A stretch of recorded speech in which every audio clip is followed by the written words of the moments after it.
This is probably why you're tuning in right now. Dave, thank you very much for your time. For people that do not know you, maybe give folks a little bit of a biography and how you're involved in the cannabis community here. Sure. I'm an attorney living down in Middlebury. I actually work telecommuting to a corporate job in California. And in my spare time, I lobby in the legislature, although I'm not a lobbyist because I do it for free. So I guess my official title is Pro Bono Drug Policy Reform Advocate. Ah, okay. I like that it's broader than just cannabis too, because I know you're involved in a lot of different drug reform and social justice, criminal reform issues as well. Absolutely. There's no drug policy reform that isn't racial justice reform, social justice reform. That is a terrific place to start. Well, again, we've hosted a lot of your writing. You've been very active writing op-eds and sharing. So let's get right into it. Let's talk about what has happened in the last 2 years that's gotten us to where we are now, and set the stage for what we're looking at in 2019. And talk about sort of what you predict will happen. And then we can talk about some specific questions like tax percentages Sure. and get into the fun stuff. But how do we get here and where are we at right now? Oh, well, you have to go back a little more than 2 years to how did we get here? So there was a piece of legislation that requested a report from the Rand Corporation. That was 2013, 2014. You can thank Sam Young for that one. That report came in, it was long, it was complex, it was full of great information, and the legislature did zippo with it. We waited, basically 2015, didn't really do much. 2016, then Governor Pete Shumlin declared he was finally for marijuana legalization. You can thank Bill Lofi, formerly his chief of staff turned pro-legalization lobbyist. For that, I think. We could maybe. Yeah. At that point in 2016, we managed to do something very impressive, which was to pass a full tax and regulate legalization bill through the state Senate. It then died a terrible death in the House by a vote, I want to say, 28 votes for to 127 against, something like that. Yeah. I will say this, 28 votes in the House was 11 more than we had in the Senate. That's a good point. Yeah, this was S-241 for the policy wonks who will remember that those dark days. And that bill, you'll recall, also didn't have any homegrow in it. And there was quite a lot of popular resistance to that provision of the bill. And for good reason. We really, this is Vermont. People like to grow their own. We went back to it pretty much right away. That summer, there were a bunch of legislative hearings. You were there, Eli. I was there. And we worked really hard to educate folks on that committee. Come early 2017, we did something a little different. We left tax and regulate to the side and worked on a bill to just legalize possession and growing a couple of plants for your personal use. We did that, we, the advocacy community, the legislators, the key legislators like Maxine Grad, we did that because, we took an honest look at the vote count and we saw that we didn't have a majority in the House for a full tax and regulate. But we also recognized that we had a different majority for tax and regulate once we got that done, once we got homegrown legalization done. Unfortunately, due to some political resistance at high levels, we couldn't go further in 2017 or 2018, but we did do something that has never been done before, which was to get marijuana legalization into law via the legislature. Every other state that has legalized before us has done it through direct voter initiative, which Vermont does not have. And, we should all be tapping ourselves on the back for the hard work necessary to get that done. And now that we've tapped ourselves on the back, right back to work and let's get tax and regulate on. Well, and this is where it starts getting really complicated, but I do think it's important not only to note the significance of trying to get 150, representatives and another 30 senators, a majority to agree on anything, but stepping back and kind of deconstructing this and starting with legalization, because I think we've seen even in the last 2-3 years how far the discourse has come. And you're an advocate who's helped advance that discourse from, this is the scariest thing in the world, the sky is going to fall if we legalize this, to now at a point where we're saying, oh, hey, things are looking okay, except now we're behind the ball with some of our neighboring states, and like, wow, I guess it wasn't a huge deal for legalization as far as the person who does not consume cannabis and isn't interested. So now the logical step, and there seems to be a lot of energy that's saying, all right, now we have to figure out how to tax and regulate this, and let's hurry the hell up and figure this out. Because I was driving through Northampton, Mass. on my way back up from New York. How was that store? This is Friday afternoon. Yeah, it was Garden State Parkway, man. It's awesome. This is like Friday afternoon when people get out of work, but hour-long line in Northampton. This is like week 3. There's a half-hour line for the people that called in their order. So I got a tip. If you show up pregnant, though, they'll let you skip to the front. So again, we're seeing all this happening in Mass and Maine and wondering what's going to happen here in Vermont. When's it going to happen? How's it going to happen? So looking in your crystal ball, what do you think the likelihood is that we pass a tax and regulate bill this year? What does it look like, and maybe how do we get there? Sure. Do we think that representatives are now listening more to this community? I think we heard great consensus even in the governor's report saying how much people want these kind of small grows, Vermont craft scale, the order. So how are we gonna vent this energy into a regulated system, and where do we get started? Sure. Well, I think it's clearly going to start again in the Senate. The Senate President Pro Tem Tim Ash has said multiple times in multiple media interviews that the Senate will move fast. That while he wants committees to do their due diligence, he doesn't want them to get bogged down in the process, and he wants them to move on to other priorities, which to me is great news. It means the Senate's going to act fast, and by the end of January, if not earlier, the Senate will pass a tax and regulate bill. To recap, the Senate has passed tax and regulate. I want to say like three times, twice? Twice. Officially? Okay. The Senate has passed it twice. The most recent bill that the Senate passed was an improvement over the first bill that the Senate passed, in that it did go in the direction of small-scale cultivation licenses, 500, 1,000 square feet, very low fees. I believe they were asking $1,000 a year for a grow license fee. Something that's very affordable. You think about $1,000, it's your first pound on a legal market basis, maybe even your first half a pound in the initial stages when prices are high. So it's going to look something like that, I would imagine. They'll probably take some of the good suggestions from the governor's commission. There were some. I'm not going to say that report was all crap. Right. Some of it was good. There was a lot of good. There was a lot of good work. A lot of good people involved. That was the important part. Yes. I thought. Yes, there were some good people involved. Yeah. And, look, I think we'll get something out of the Senate, and the real action is going to be at that point, February, March, April. It's going to be in the House. We know that Representative Sam Young, currently the vice chair of the Ways and Means Committee, we'll see what his assignment is coming up, but we know that he's going to be introducing a bill. His bill last year was really a very, very good bill. I called it the People's Pot bill. As opposed to the corporate weed bill. I like that.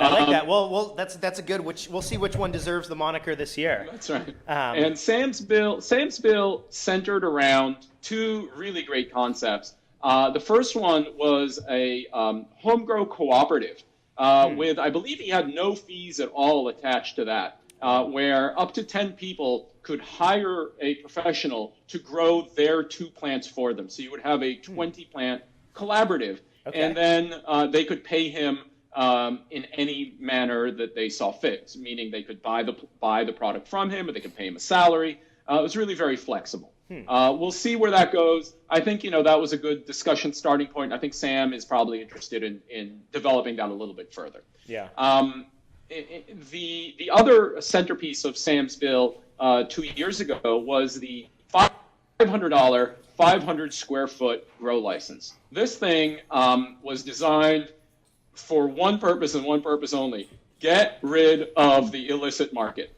If you take all of our current growers who are growing in small quantities, and I don't know if 500 square feet is enough, maybe we need 1,000, but it's around there. Folks who are growing 20, maybe 30 plants, you can squeeze that in. And that's a big part of our current illegal supply in Vermont, but it's not a part of the supply that we want to quash. Unlike, say, supply that's coming in, from Canada via drug cartels, which is something that I've heard from former Border Patrol agents, a former Border Patrol agent who described to me where illicit marijuana comes from. We do want to quash that. We don't want violence in our regulated market. We want Vermont growers to bring their superior genetics to market. We want them to, pay taxes. They want to pay taxes. The only people in Vermont who want to pay taxes. So that I think the only people the governor wants to tax too. So and he doesn't. Hold on. To that point though, I mean, there's great consensus that we want small, we want craft. That's how we're going to get quality in the Vermont paradigm that we want. We look at the amount of demand. Week one, when people over the age of 21 can buy this, it's all going to come from somewhere, right? So do you think that will there be, a room for larger cultivators? Are we going to need some larger cultivators to fill out some of that supply? Are the dispensaries going to fill part of that, or co-ops, kind of co-ops getting together, and sort of how can we? And I guess maybe the question is cultivation? We talked about this a lot. Cultivation part of tax and regulate, or will there be bills that are specific to a cultivator license that maybe somebody can't do anything with it in 2019 except get licensed, but it exists, right? I think what you're going to see is one bill to address all aspects of the tax and regulate model. And I think you'll see that bill roll things out over a period of time. And if the legislature is careful and smart about what policy they pass, they will start the grow licenses a few months ahead of the sale licenses. Because those sellers are going to need some product to sell. I think is something that the legislature, at least the folks in the legislature who paid attention to this issue and who are going to be leading the effort, I think they recognize this. The question to me, and what I'm going to be advocating around, one of the things I'm going to be advocating around this year is, what is that timeline? Are we going to wait a year before people can grow and then another year before people can sell? That seems like an awfully long time when Massachusetts stores are already open. Maine is going to have stores open pretty soon. Rhode Island might go legal this year. New York might go legal this year. Connecticut probably will go legal this year.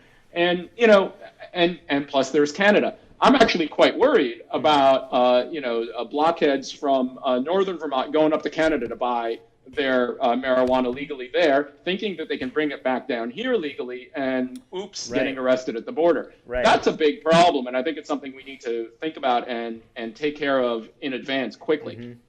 I think, under ideal situations, we could probably get a regulated market up and running within a year of passing a bill, pass some emergency regulations. The state of Nevada passed emergency regulations after its initiative, and they had stores open within 6 months, which is very fast and probably faster than Vermont. There's a lot of startup capital out there in Las Vegas. And not the cleanest money. Right. Well, I mean, it seems that the way it usually works in other states is that the dispensaries, which are the only entities approved by the state to cultivate, package, transport, and dispense, cannabis with more than 0.3% THC, would logically have the first shot. And to me, that's not a terrible thing. It makes sense. To me, the issue is that there needs to be open competition and that they need to remove this cap and open up the medical. and let there be some actual competition and exchange, and say, hey, guess what? There are people from out of state who can come in running a dispensary at a large scale. Again, when you're inside, doing it in Colorado, Massachusetts, Vermont, you're inside a warehouse. The only thing that changes really is the regulations that you have to follow, the people who are involved, and the genetics that you're using. So that seems to be an obvious kind of something that's going to be part of this discussion. And we talk a lot about, people understanding why that makes sense, and why that's a likelihood. So it seems that seems like a likely possibility, a likelihood to me, because I think there is this appetite to start selling it, start collecting those revenues. And now the question is going to be who gets to sell it, how much it's taxed at. Now, I got in touch with Pat Oglesby, great Twitter follow here. And I want to change and ask you what you think about sort of the tax policy that I have a good sense of what you think about it, but what would be a better way for us to be taxing cannabis? And if we think that a 20% excise tax is a dumb idea, what's something that we should be advocating for instead that makes a little bit more economic sense and is practical in Vermont? Sure. So, a lot of people have given the commission flack about their tax proposal. And while the commission deserves flack for their tax proposal, I think a lot of people are giving them the wrong kind of flack. The problem is not that a 26% tax is just too high. It's actually the wrong kind of tax. Right now, the legal marijuana that gets sold in Vermont at the dispensary sells for around $300 to $350 an ounce. You add to that a 26% tax, you end up with a $400+ ounce of cannabis, and that is just more than what you can get on the illicit market. I've done a little bit of research. I've reached out to folks who are participating as consumers and sellers. I have a pretty decent sense of where the illicit market is. If you know a good connection, if your guy is not ripping you off, you can get your ounce in Vermont for around $250, maybe a little bit less if you're really well hooked up. Now, nobody who has a connection at $250 is going to go to a store to buy for $450. Right. So the 26% tax initially is going to be too high. People are right about that. But I was just in Portland, Oregon. And over there, I walked into a dispensary and I started talking I was doing market research. And I was speaking with the bud tender there and going over all the specials and the deals and the sales and the Christmas sale. And anyway, what I was able to what anyone in Portland is able to do is buy a $50 ounce with taxes. Wow. With the tax, $50 for an ounce. That happened within 2.5 years of Oregon launching sales. When Oregon launched, they also had very expensive products. Right. But supply caught up with, and then in Oregon exceeded demand. And now you're seeing these very, very low prices. So now if our prices drop down to 50, that 26% tax is not going to seem too high to consumers, because now you're going from 50 to 60 something dollars, which is still well below what the illicit market can provide. But it doesn't actually raise enough revenue to do the things that we ought to be doing with legalized cannabis. We need to be educating the public about safe usage. And that means a couple of different things. You need to educate people on how long to wait before they drive, for example, or how to consume edibles without, not feeling anything right away and eating another cookie and then having a marined out experience where you're afraid to let the room service into the room. We need to do some education. We need a good regulatory apparatus that can actually test for molds and pesticides that are potentially injurious to human health. This was I was going to get to this one too. I mean, the advertising one's easy. You just buy advertising with HeadyVermont.com. And we get the message out. We can do this live stream with kids and talk about, why it's not the right time to get involved. The testing part is a bear as well. But back to the tax part. Yeah. Right. I think what we really ought to be focusing on is, instead of taxing by price, get away from that entirely and tax by weight, because an ounce weighs an ounce, whether you sell it for $250 or $550. And if you have call it a $50 an ounce tax, people will generally accept that. If the product is initially selling for $350, it'll go up to $400. That's still better than $450, Sure. $475, whatever it may be. When it goes down to $50 an ounce, it'll be $100. Well, that will be 100% tax, and people might, bitch and moan about. Can I say bitch? Oh yeah, absolutely. Yeah, for sure. Yeah. Good, because I just said it twice. Right. So people will complain, but it'll still be cheaper than the illicit market, and so we'll have a market that succeeds while raising sufficient funds for the regulatory apparatus and all the things we want to do. We can raise sufficient funds to expand treatment programs for people who are addicted to much more harmful substances like opioids and alcohol and nicotine. And these things we won't be able to do if we are dumb about taxes. Yeah. And I'm afraid that the Governor's Commission was dumb about taxes. Well, it's and I'll say this. They didn't do it because they're dumb. They actually know everything that I'm saying. They recognize this is true. Right. But what they said was, a per weight tax is too complicated to implement. Right. We'll need new symptoms. It'll be hard. I'm sorry. Look, I'm going to name drop here. Kai Sampson, the Commissioner of Taxation, he's a good guy. He's a dedicated public servant. He needs to be less afraid of working a little bit harder on marijuana taxes. Vermonters deserve a government that works for them, not one that does what's convenient. And I think the revenue, and I think looking at, like you said, we see these other states, and I hear this talking to insiders that, even in the governor's office, they understand, let's learn lessons from other states. And, economics is not it's a science. If you do this, then this happens. If you apply this pressure, then this happens. Right? So having a flat weight scale that can slide and adjust with prices, Brandeis economics degree, no big deal. Makes sense to me, but I see the other side in that, not that it's too difficult, but that we've got to start building this regulatory capacity, because right now, people ask, how do I get a license? Well, we don't have any licenses printed. There's a dispensary application from 2 years ago. Who's reading those licenses? Who's reviewing them?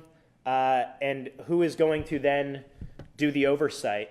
We've talked about, basically in the commission, Agency of Ag oversees the testing components, and Department of Liquor Control oversees the licensing and maybe the enforcement. Department of Public Safety gets paid off and maybe gets a couple, hopefully overtime and not saliva testing.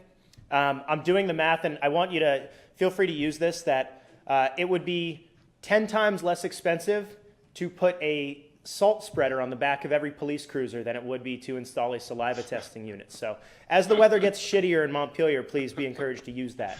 I will. I'd like the backup data on that, but absolutely, that sounds great. Who's on? I called all. So look, I think cloud guys, but so who's two questions? Who's going to be? How do you think it's going to be? Who's going to be doing what? And what is the? What's the? I don't want to go directly to the advocacy and ask. We'll sort of end on what people should do to get involved, but who does what? Do you think? That's very much a question that's up in the air. I've talked with key legislators in the House, folks who are very concerned with this sort of thing, with the operation of government, and have talked about a couple of different things. I think most folks recognize that the Department of Public Safety needs to be taken out of the equation. These folks are drug warriors. They are not drug regulators. And that's a mindset that just cannot be changed through legislation. Yeah. So we shouldn't try. I give people the example. Commissioner Anderson, I went back and read an article from 1995, shout out Peter Frayne in 7 Days, about Billy Greer, a.k.a. Billy the Kid. And it was Assistant U.S. Attorney General Tom Anderson who was quoted in that piece in 1995. And he wasn't too pumped about $700 million worth of hash being smuggled through Vermont. So I say that anecdote to share that, like you said, this mindset is not something that's necessarily going to change. And it's about, let's talk to public safety about public safety, not about economic policy, testing, things like this, right?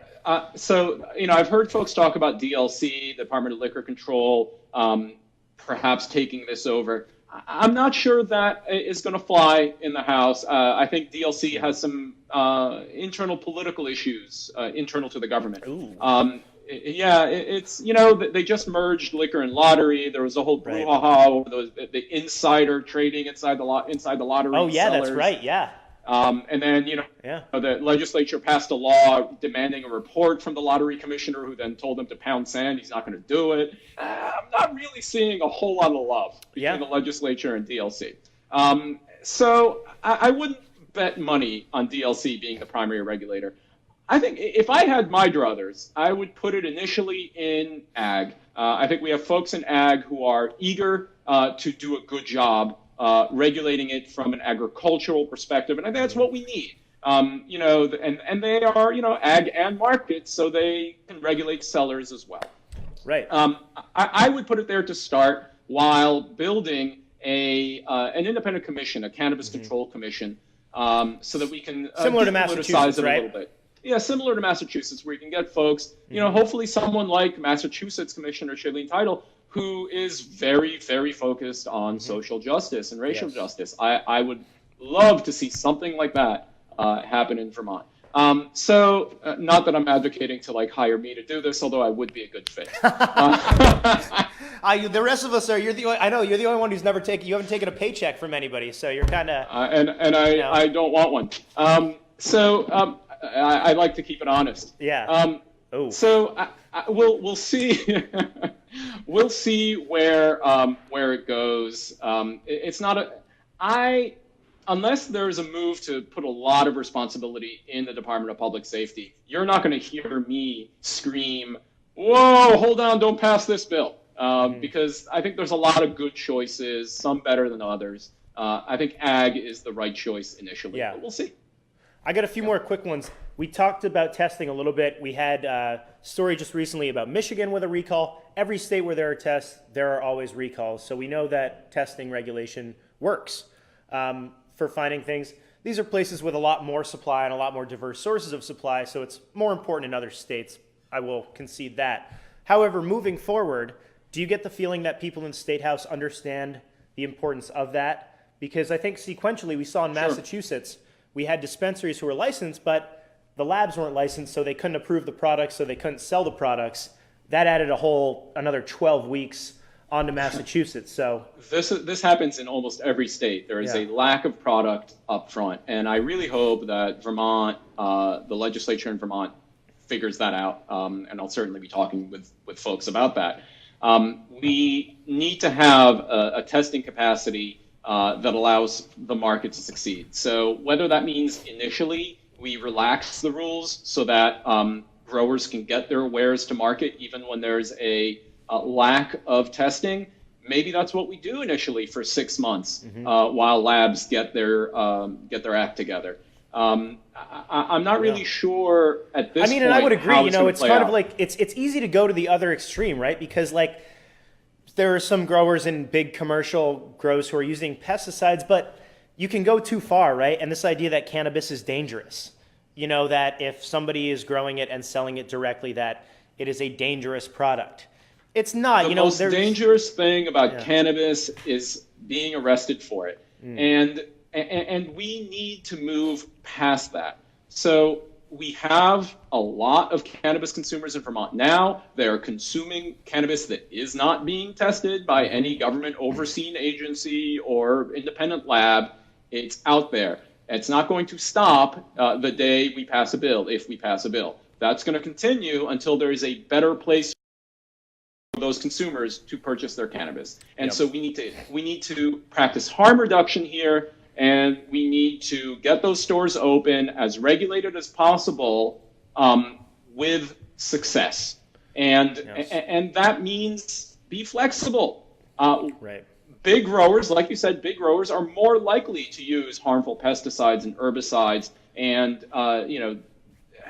different nutrients that may not be the best for human consumption. Smaller growers are less likely to do that. They, if they have a bug infestation in their 10 plants, it's not that big a deal to start over. But if you're growing 1,000 plants and you have a bug infestation, well, you're going to spray the shit out of that warehouse because you need to save your $500,000 crop. Right. And Exactly. that's what we've seen. That's what we've seen in other states. So, I really think we ought to get the small growers going first, get those small growers into the medical dispensaries. If the medical dispensaries are going to be the ones who are going to open to the public first, get them the preference, because that's the sector of the economy that I think we all want to promote. Right. And, Growers. And worry about these details, yes, but don't let them choke the market before it's had a chance to establish itself. Because the most important thing is that we establish a regulated process for a regulated market for people to purchase instead of their dealers, instead of the illicit supply, and that disruption of the illegal supply chain is where we get public safety. Yes. Couldn't agree more. I got two more quick hitters, and then we'll leave people with some advocacy advice. To that point, we talk about legislating a Vermont standard. Whether it's a craft standard about a size, or a lot of times people are talking about this as far as organic. National organic standards don't apply to cannabis buds, although there's a lot of discussion in the CBD hemp community about this. And so there's not going to be a federal. Is this something that could be codified, that you think should be codified, where we say, if you are going to grow Vermont cannabis, you can't use these things. I know the Agency of Ag's talked about banning pesticides, smart, or having some sort of specific, only the organic, people say, like, if we build this into the laws and you can only grow organic, the headiest, whatever, cannabis, does it make sense to put that in the bill, or is that something that the market's got to decide? I think, there are things you can put in the bill and there are things that you need to leave to the market. I think if you require too much of growers, if you have too many restrictions in place, you're going to end up having a choked off market that doesn't succeed. Right. And not everyone is going to be a connoisseur. Some people just want whatever. And they should be able to get whatever. And so I think there are things we can do. We should encourage outdoor cultivation that's less energy intensive and requires less artificial fertilizer, artificial light, water being brought in. That's a good thing that we ought to put in the law. I'm not saying we should ban indoor cultivation. I think we need it because of our climate, but we should encourage outdoor cultivation. We should encourage energy efficient cultivation. We should maybe require warehouses to be able to supply their own electricity for their use, so they're not draining a great Vermont and making electricity more expensive for everyone else. But I would not advocate for codifying organic standards. I think that's something that the cannabis community in Vermont should come together on, create a set of standards, a self-certification body, like our previous efforts with like anti-GMO labels, with a butterfly and the check mark. And even looking at like beer, I look at somebody like Jeff, like Jeff Baker on Twitter, who he's a beer connoisseur, he works for Farrell, and if somebody puts Vermont beer, Vermont style, on their can and it's made in Vermont, they get called out to the point where our congressional delegation eventually responds. So people do police within the community, and I think that's important to keep in mind as far as over regulating, right? Striking that balance. That being said, the Department of the Agency of Agriculture should absolutely create a list of approved pesticides that people can use that we know, or at least have reason to believe, are safe for consumption when combusted. And that's a very small list. Colorado has an approved list, and I would just start there. Yeah, it's no need to reinvent the wheel. Social justice. We talked a little bit about Massachusetts and the efforts of Shailene and others. Mass Rec Consumers Council, give them a lot of shout out, Kamani and the rest of the team down there. What can we advocate for? How can we make Vermont laws more, I want to say more accessible, but also make sure that, one, we're not shutting people out who have been disproportionately impacted, people with felonies, people who are minority communities that have been targeted by law enforcement, people with other nonviolent offenses. How do we make sure in our laws that we're having the most accessible and open system so that not only these people can participate, but are encouraged to participate? So let's start with a little bit of good news. The first bill that the Senate passed actually would have prohibited anyone with a criminal history from obtaining a license or even working for a licensee. that's something that really bothered me. And I went into, prompt advocacy mode and convinced the folks who mattered that this is bad policy and why. And the next bill that passed the Senate specifically said that having a prior nonviolent conviction would not disqualify you from working in the system. I think we should go even further than that, because a lot of crimes that are considered violent are not particularly violent. What we need is to keep organized crime out. We need to keep people out who are actually dangerous presently, not someone who maybe robbed a liquor store at gunpoint 30 years ago. Sure. So the good news is that I think we've gone a long way already, and there is wide acceptance in the legislature of not excluding people with criminal history. Sorry. Right. That's one. But two, I think the most important thing that we can do right now is push for expanding access to expungements. Expungement is the legal act of erasing something from your criminal record. It is a powerful tool because, believe it or not, when someone is released from prison or even just serves their probation, pays their fines, makes the restitution, they still have on their rap sheet that conviction. It hangs over them forever. And with the explosion of cheap and easy and fast online background check companies, every landlord, every employer, every professional licensing organization does background checks now. Yep. And people are being denied jobs, they're being denied bank loans, they're being denied apartments to rent.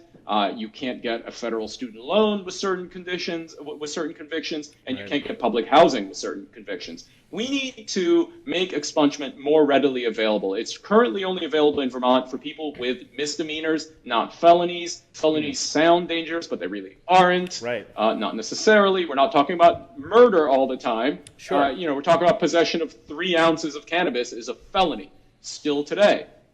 So, we need to do something about that, and I think there's going to be a wide coalition of folks, myself included, pushing very hard for that this session, not just related to cannabis, but broader. And we know, too, that it was very positive the Advisory Commission had. They provisioned for a very active appeals process, right? So that whatever's written into the law, having a felony or having some sort of criminal background would not automatically deny you without a kind of appeals process for your own specific circumstance. Right. So I think, by having that process, by expanding access to expungement, we can allow more people to participate in this new cannabis economy, as well as the broader economy in general.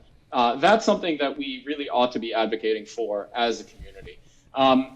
Beyond that, I think we ought to set up a model like Massachusetts that is looking for ways to help the communities that have been most impacted negatively by the war on drugs. That's minorities. Vermont does not have a large percentage of minorities. That's not to dismiss the minorities who are here and who are definitely suffering for real from very real racism still today. We just saw the Supreme Court ruling. That gentleman was pulled over because he was black and nothing else. Right. He fit the description. It happens all the time, and it's got to stop. But with respect to cannabis, we need to find a way to help folks who have been targeted by the police all these years to have a leg up in the process and be able to participate in the system. Now, so that's minorities, it's also people on the lower end of the socioeconomic spectrum. And how we do that is really, really complicated. I'm not going to lie to you and tell you, it's super easy. Just do A, B, and C. It's deep. This problem is deep and wide, and we need to have all hands on deck. And I think folks like ACLU and Legal Aid and all the various racial justice groups that are operating within Vermont ought to all be brought together and make a new commission to figure out how to do this in the most inclusive way possible. I'm highly supportive of pretty much anything to reverse the decades of harm caused by the racist war on drugs. Well, Dave, this has been outstanding. I want to leave us with some actionable items here. So February 13th, Cannabis in the Capitol. We're going to do a little advocacy workshop in the morning. We'll do a press conference. We'll have lunch with reps. We'll do our cannabis exhibition and education fair in the State House. One of the things we'll talk about that morning is kind of give people tips and tricks and, best practices for advocacy. This is how this little live stream started, was saying, this is how you call people. Here's how, call people like this. What are some tips to give people? They're fired up. They want to, get cultivator licenses. They want to get medical. They want to get involved. I'll start. Number one, know where you represent. Ask your representative first. Find out where he or she stands and don't make any assumptions. So I'll start out with that as a framework. But what's some advice for people who are watching, who are fired up and want to hit the keys or hit the phone and make it happen? Hit the phones. Phones are better than emails if you can. I know some folks have trouble with that. And if you can't, by all means, email. Get out in your community. Find your state representative. They often have coffee hours on weekends. There might be legislative breakfasts. I know in Addison County, where I live, there's every Monday, there's a breakfast with legislators to discuss issues. I'm not saying get in people's faces. That doesn't work. Don't yell at people, of course. Nobody likes to be yelled at. Yeah. But have a respectful dialogue. That works every time. And, yes, you start by asking them where they stand on the issue. They might not want to tell you. Let them know where you're coming from and why you're interested in this. And have a conversation. And you'd be surprised how effective that can be.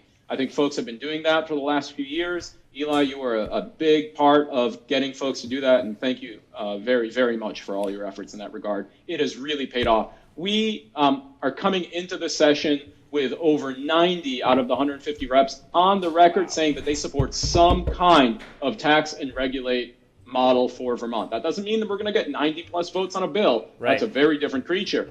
But the fact that we're coming into this after 2 election cycles, after losing 28 to 127, whatever that vote was, that's a huge, huge change. And we need to keep that momentum going. Call your state representatives. Don't worry about your senators. Senate's fine. Yeah, they're pretty good. Man, I know. I almost feel like the Senate misses out on all the fun. No. The Senate is super important. Without the Senate, this whole issue would have died a long time ago. Let me say this. I'm going to give a shout out to Dick Sears, senior senator from Bennington County. This man 3 years ago was against legalization. He will go down as perhaps #1 man for legalization in Vermont. Dick Sears is a hero to legalization in Vermont. What a wild, if you had said that like 5 years ago, there are certain patients in the southern part of the state who would have tarred and feathered you. But I would agree a lot, and I think it's a testament to this process that we have in Vermont, where legislators don't have time. I'm going to talk about, once we get off and in the future, lobbying from the inside. I registered as a lobbyist. Right. I'm going to show people. I don't know if people are ready to see behind the curtains and see how it works. But short answer is there are a lot more lobbyists than there are representatives, and they do have open minds and they do want to be educated. And that doesn't have to come from people inside the building. That can come from you at home. But it takes time, and not everybody is as open-minded and supportive of common sense reforms as Senator Dick Sears.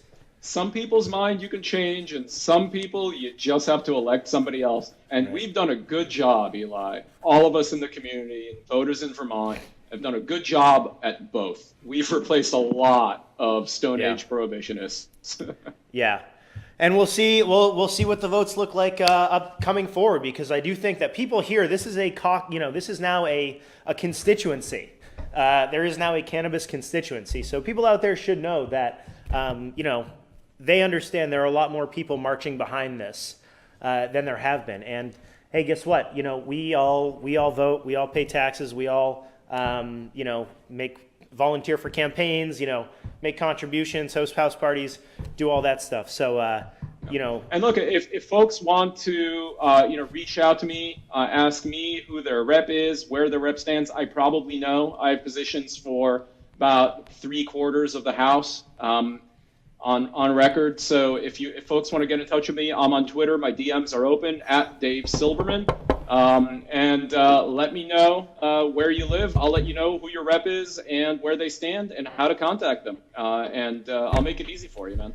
Amazing. I'm so appreciative how much further this has come from like 2 years ago, and we're standing there in front of the whiteboard and I'm writing people's phone numbers on that effing screen. So, Dave, thank you very much again for all of your thanks tireless for having efforts. me, Eli. It was a pleasure. And yeah, man, let's get ready to rumble. The fun starts on Wednesday. I'll see you there. All right, beautiful. Mr. Dave Silberman, pro bono cannabis advocate. Thank you again for joining us.